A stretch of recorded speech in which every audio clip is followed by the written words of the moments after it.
Welcome to Cults and Secret Societies. I'm your host, Ben Carter. Picture this. It's the late 60s in London.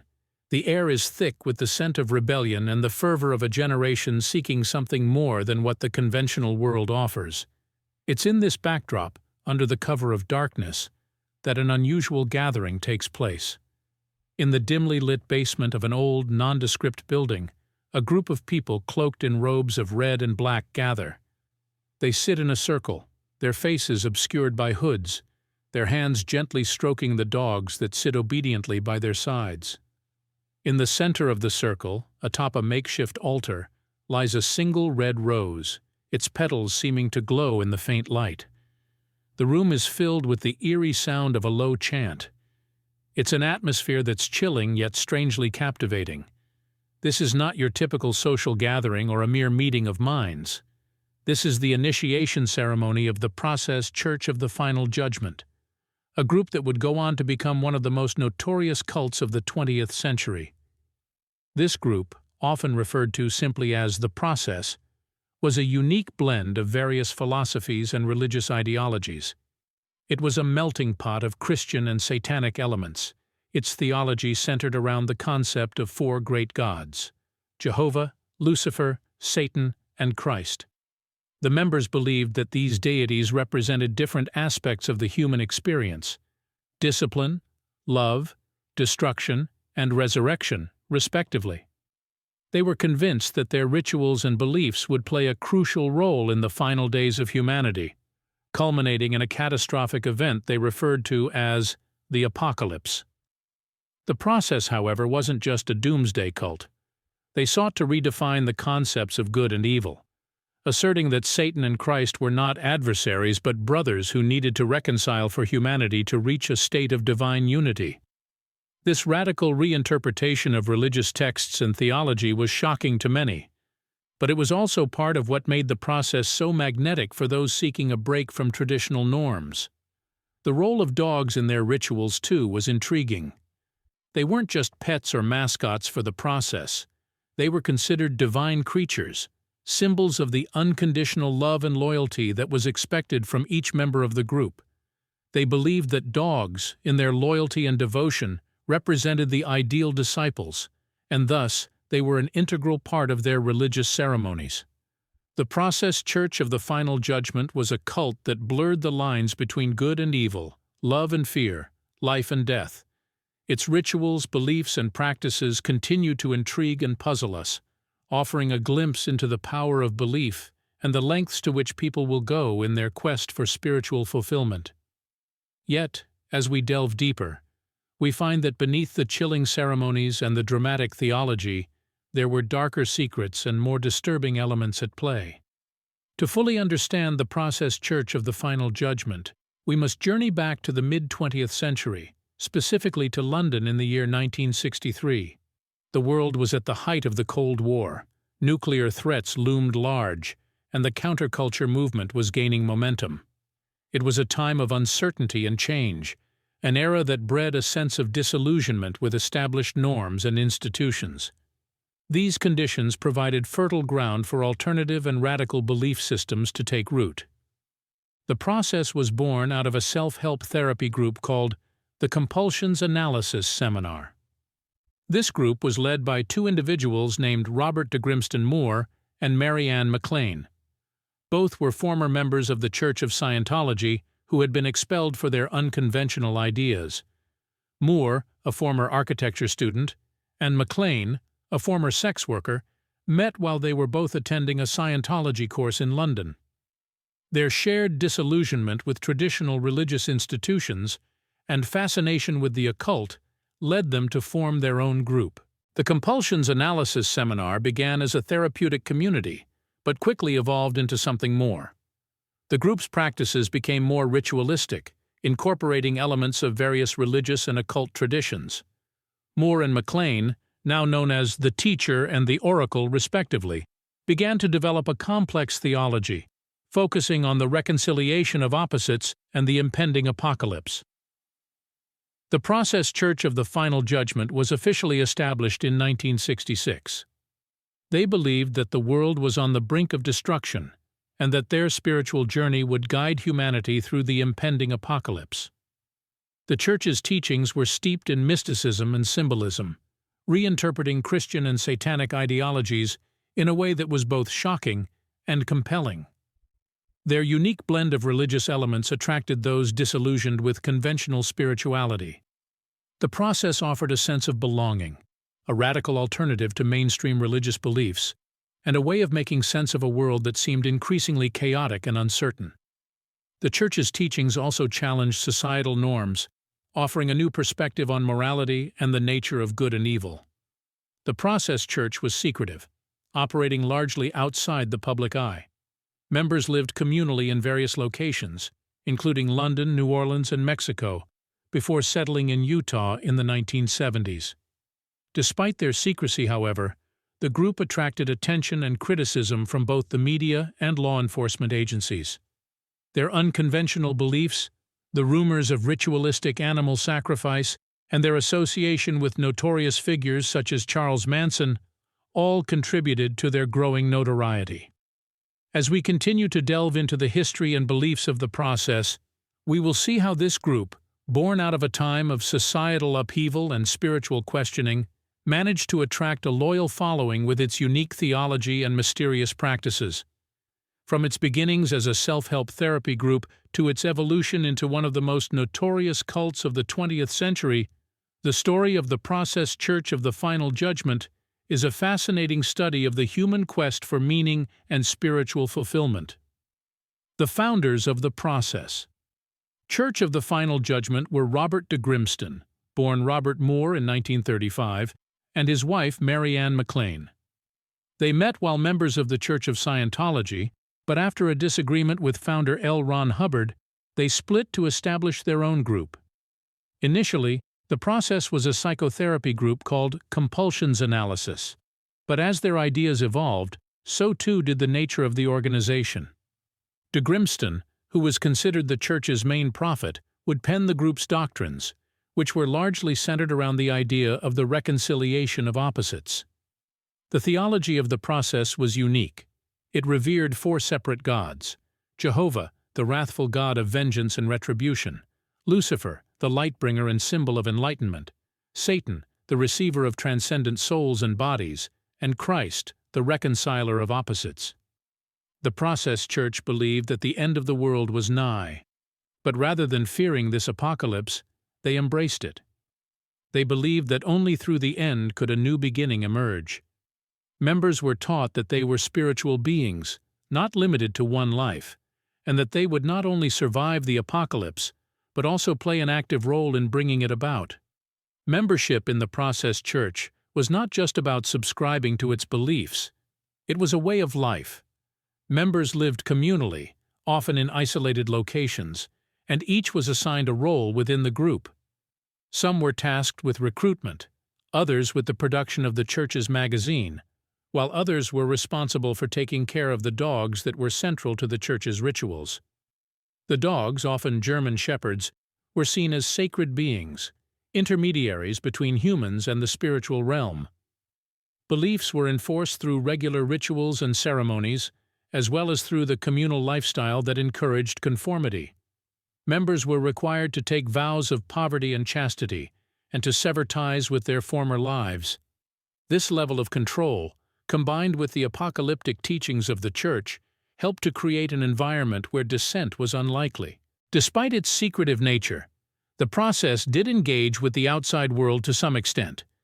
They produced a magazine, known as the Process Magazine, which contained articles, interviews, and essays on their beliefs. Notably, the magazine included interviews with notable figures of the time, including Mick Jagger and Marianne Faithfull, which helped to raise the profile of the Church, albeit in a controversial and often negative light. In the next segment, we'll delve deeper into the practices and rituals of the Process Church and explore how they navigated the line between religious devotion and societal transgression.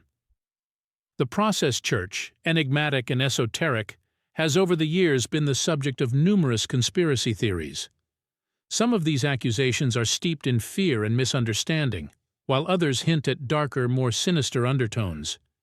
One of the most persistent theories involves the connection between the Process Church and the infamous Charles Manson.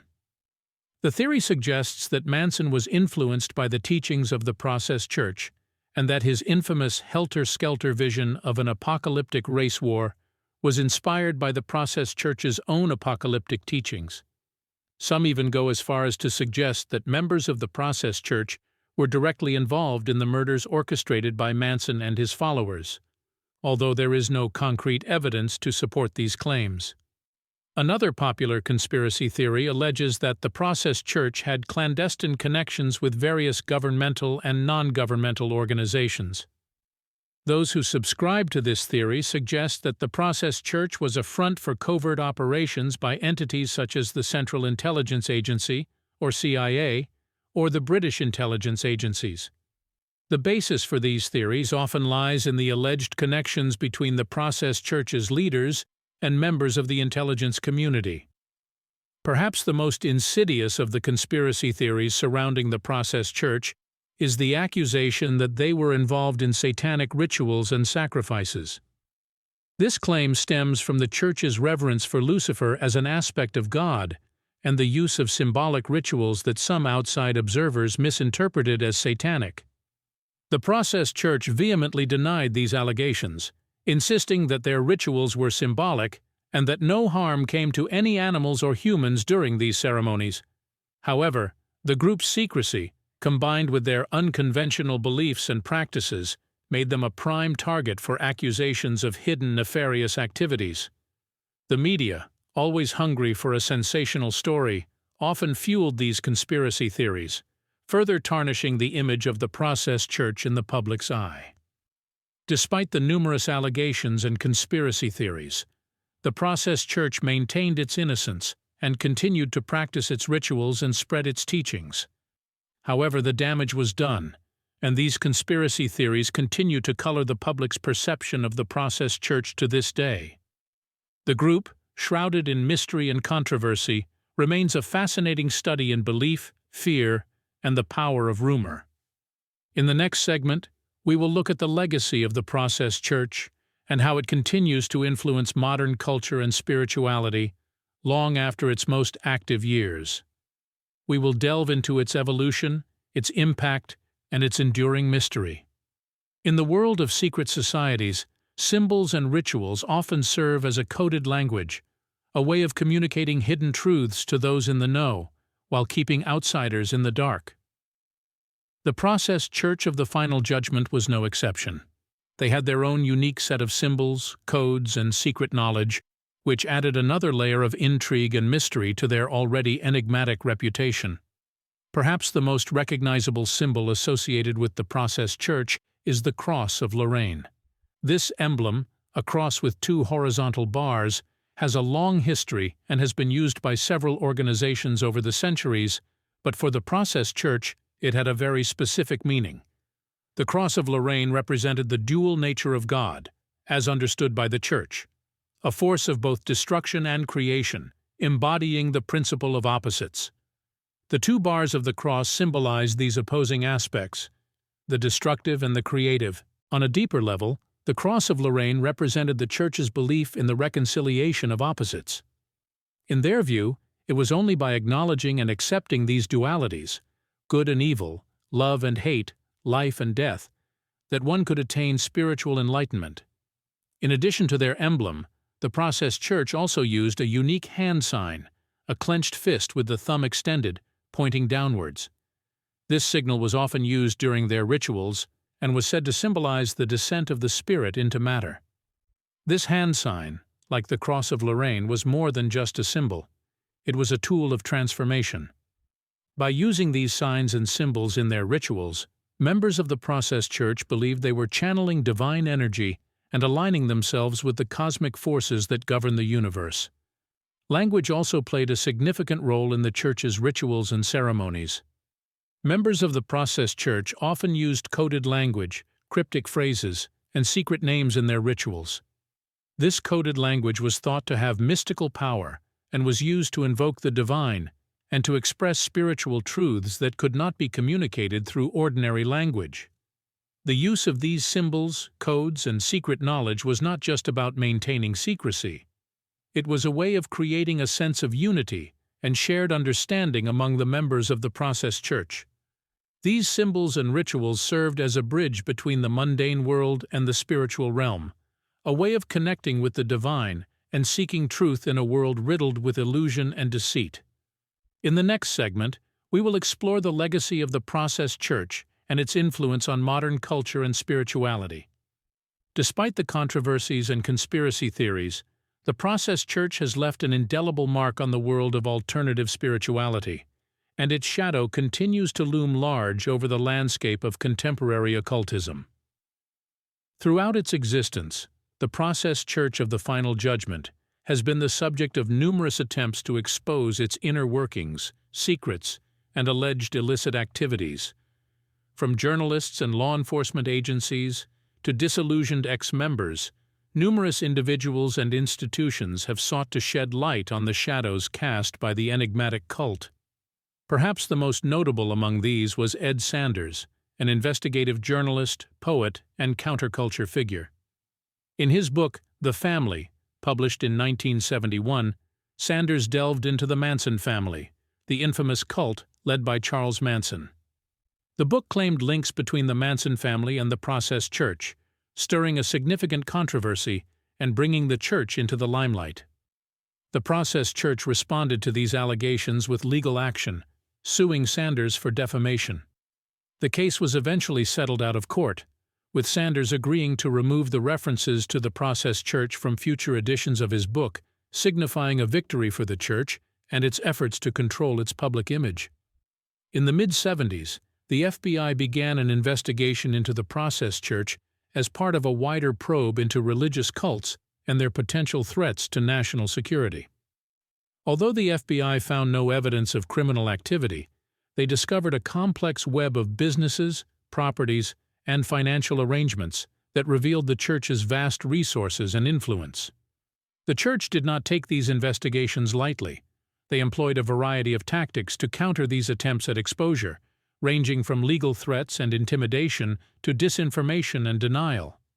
They often portrayed themselves as victims of a witch hunt, arguing that they were being persecuted for their unconventional beliefs and practices. In one notable instance, when a local newspaper in Utah published an exposé on the church's activities, the church responded by launching a public relations campaign. They organized open houses, offered interviews to journalists, and even ran a full-page advertisement in the newspaper, declaring their mission of love and unity and inviting the public to learn more about them. Despite these efforts, the church has not been able to fully escape the scrutiny and skepticism of the public. Rumors and conspiracy theories continue to swirl around them, and their secretive nature and complex history only serve to fuel these speculations. The process. Church of the Final Judgment remains an enigma, a secretive organization shrouded in mystery and controversy. Despite the attempts to expose them, they have managed to maintain their secrecy and continue their operations, leaving us with more questions than answers about their true nature, objectives, and impact. At the heart of the process, Church of the Final Judgment lies a unique and complex theology. The Church's belief system is a fusion of different spiritual and metaphysical philosophies, drawing upon elements from Christianity, Gnosticism, and even occult practices. The Church's teachings were heavily influenced by its founders, Mary Ann and Robert de Grimston, who developed a series of doctrines that underpin the Church's mission and practices. Central to the Church's beliefs is the notion of the process, a divine mechanism through which the world is steadily moving towards a final judgment. According to this belief, humanity is caught in an ongoing struggle between opposing forces: love and hate, creation and destruction, separation and unity. These forces are personified by the four deities that the Church worships: Jehovah, Lucifer, Satan, and Christ. Each deity represents a distinct aspect of human nature and the cosmos. Jehovah, traditionally associated with the Old Testament God, represents discipline and vengeance. Lucifer embodies enlightenment and liberation, while Satan signifies destruction and chaos. Christ, on the other hand, symbolizes the force of reconciliation and unity. The Church believes that these divine entities are not in opposition, but rather work in harmony to drive the process of the world's evolution. The Process Church holds that humanity's purpose is to navigate these opposing forces and reconcile them within ourselves. The Church sees humans as divine beings who are capable of becoming fully integrated, balanced, and enlightened. This integration is seen as a crucial step towards preparing for the final judgment, a cataclysmic event that will bring about the end of the world as we know it and the beginning of a new era. Rather than viewing this apocalypse with fear, the Process Church embraces it as a necessary phase in the evolution of humanity and the cosmos. They believe that through this apocalypse, a new world will emerge, one that is free from the dualities and conflicts that currently plague humanity. The Church sees itself as a guide in this process, helping its followers to prepare for this impending transformation. It's important to note that while these beliefs may seem outlandish or even sinister to some, the Church staunchly defends its teachings. They argue that their doctrines are a pathway to spiritual enlightenment and personal transformation, offering a unique perspective on humanity's ultimate purpose and destiny. Despite the controversy and conspiracies surrounding them, the Process Church of the Final Judgment remains steadfast in its mission. Rooted in their peculiar fusion of spiritual and metaphysical beliefs, they continue to advocate for their vision of the world's evolution towards a final, transformative judgment. This, they believe, is the ultimate truth of the universe. The influence of the Process Church of the Final Judgment, despite its relatively small size and public visibility, has seeped into various aspects of modern culture and power structures, often in unexpected ways. In the realm of media, the Process Church made a significant impact with their magazine, The Process. Published from the late 1960s to the early 1970s, The Process was a glossy periodical featuring articles, interviews, and essays on topics ranging from spirituality and philosophy to current events and pop culture. Its distinctive blend of highbrow intellectualism and countercultural aesthetics was pioneering for its time, and can be seen echoed in many alternative media outlets today. The Church's influence in the music industry is also noteworthy. Musicians such as David Bowie and Mick Jagger were reportedly fascinated by the Process Church, and some claim that its ideas can be found subtly woven into their work. The Church's dark and apocalyptic imagery, as well as its focus on personal transformation, resonate with many subcultures within the music scene, especially those associated with goth, punk, and heavy metal. Within politics and religion, the influence of the Process Church becomes more nebulous, yet no less significant. The ideas of personal transformation, integration of opposites, and embracing rather than fearing the apocalypse have been adopted in various forms by a range of movements and organizations. Some theorists suggest connections to new religious movements like the Temple of Set or the Church of Satan, both of which share a focus on self-deification and the reconciliation of opposites. In the world of finance, the Process Church's influence is most apparent in its approach to fundraising. The Church was known for its aggressive and innovative fundraising techniques, which included selling magazines and soliciting donations on the street. This grassroots, direct-to-consumer approach has since been adopted by many religious and nonprofit organizations, as well as by crowdfunding platforms in the digital age. Although the Process Church of the Final Judgment officially dissolved in the mid-1970s, its legacy continues to resonate. The ideas and methods that it championed have permeated modern culture in diverse and often subtle ways. From the pages of alternative magazines to the lyrics of rock songs, from the ethos of new religious movements to the strategies of digital crowdfunding, the echoes of the Process Church can still be heard, a testament to the enduring power of its unique vision. As we delve deeper into the enigma of the Process Church, we encounter more radical claims and theories that further shroud this organization in mystery. These theories, while certainly extreme, are worth exploring, as they shed light on the fear, fascination, and speculation that surround this unique group. One such claim involves occult rituals and practices. It's well documented that the Church incorporated rituals into its services, But the nature and purpose of these rituals have been a source of much debate. Some maintain that these rituals were merely symbolic, while others argue that they were a form of arcane magic, intended to harness and manipulate supernatural forces. The latter theory is bolstered by the Church's use of symbols and imagery associated with occultism, such as the inverted pentagram. In line with this is the theory of mass manipulation and mind control. The Church's leaders, Robert de Grimston and Mary Ann MacLean, were accused by some of using psychological techniques to control their followers. This theory suggests that the Church's teachings and rituals were not just spiritual practices, but tools for indoctrination and control. This view is supported by former members who claim to have experienced manipulation and coercion while in the Church. Another theory, perhaps the most outlandish, proposes extraterrestrial origins for the Church's teachings.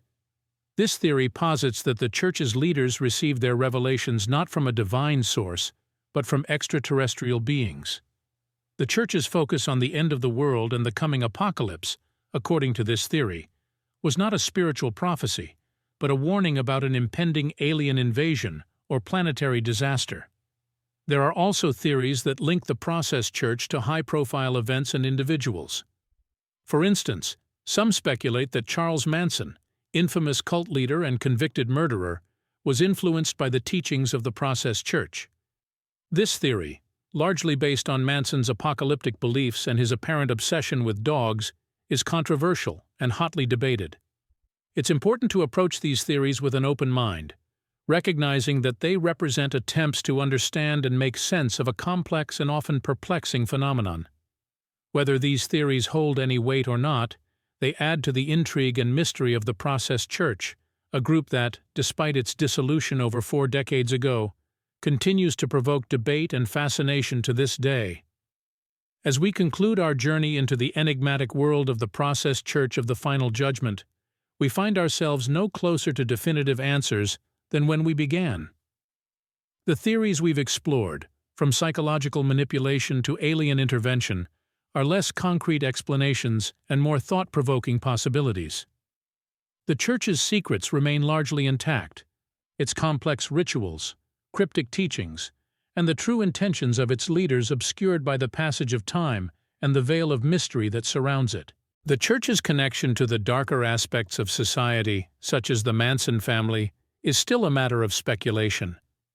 Did the Process Church's teachings truly influence Charles Manson, or is this simply a product of sensationalism and conjecture? The question remains unanswered, and perhaps unanswerable.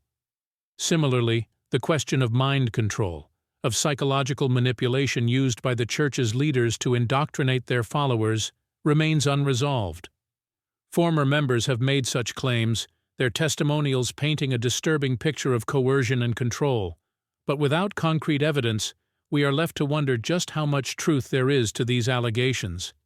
And what of the Church's apocalyptic teachings? Were they genuine spiritual beliefs, or were they a tool to control and manipulate, to instill fear and obedience in the followers? Or could they have been, as some suggest, a warning of an imminent extraterrestrial threat? These questions, too, remain open, their answers lost or hidden in the annals of the Church's history. Ultimately, the Process Church of the Final Judgment remains a riddle, its secrets tightly held. Its leaders, Robert de Grimston and Mary Ann MacLean, have passed on, taking with them the answers to the questions that continue to intrigue and perplex us. Perhaps it is this very mystery, the unanswered questions and the lingering suspicion, that continues to draw interest to the Process Church. It is a testament to our fascination with the unknown, the forbidden, the enigmatic. It is a reminder that there are still corners of our world, still chapters of our history, that remain shrouded in mystery, that defy explanation and resist understanding. And so, we are left to wonder, to speculate, to question. What are the true origins of the Process Church's teachings? What was the real purpose of their rituals? What secrets did they hold? What knowledge did they possess that remains unknown to us? These are questions that may never be answered, secrets that may never be uncovered. But it is in the asking, in the search for understanding, that we find intrigue, fascination, and a sense of wonder that transcends the ordinary. Thanks for listening. This has been Cults and Secret Societies. If you enjoyed today's episode, be sure to follow us wherever you listen to podcasts. And if you'd like to support the show, subscribe to the Forbidden Knowledge Network on Patreon. Subscribe now.